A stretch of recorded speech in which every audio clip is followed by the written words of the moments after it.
Madam మీ పచ్చడి విధానం తెలుసా? ఎస్ ఎస్ చాలా మంది అమ్మాయిలకి పచ్చడి ఉగాది పచ్చడి తెలియదు తెలుసా? అంటే పెళ్లి కాకముందు వరకు ఏం తెలీదు, ఏమీ తెలీదు. పెళ్ళైన తర్వాత తెలుసుకోవాల్సి వస్తుంది. సో దాని తర్వాత తెలుసుకుంటారు. అవసరం తప్పదు. అవును, బికాజ్ అప్పుడు దాకా అమ్మ ఉంటారు, ఇంట్లో ఎవరో ఒకరు చేసి పెడుతూ ఉంటారు. పెళ్లి తర్వాత తనేమంటే అసలు ఉగాది పచ్చడి ఉండేదే తెలియదంట.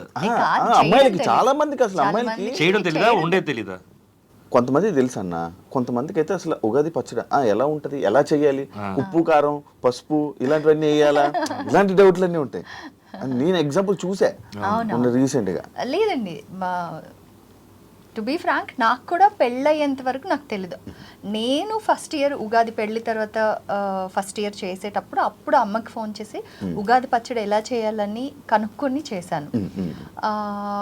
అదే పెళ్ళి వరకు అన్నీ నేర్చుకోలేము, అండ్ నేర్చుకోవాలన్న ఇంట్రెస్ట్ కూడా ఉండదు. అమ్మ నాన్న వాళ్ళు చేసి పెడుతూ ఉంటారు, చాలా గారభంగా పెరిగేస్తాం. తర్వాత పెళ్ళి తర్వాత నెక్స్ట్ తన సొంత కుటుంబం, ఆ కుటుంబ సభ్యుల బాధ్యత అంతా వస్తుంది కాబట్టి ఇంకా అన్నీ నేర్చుకోవాలి.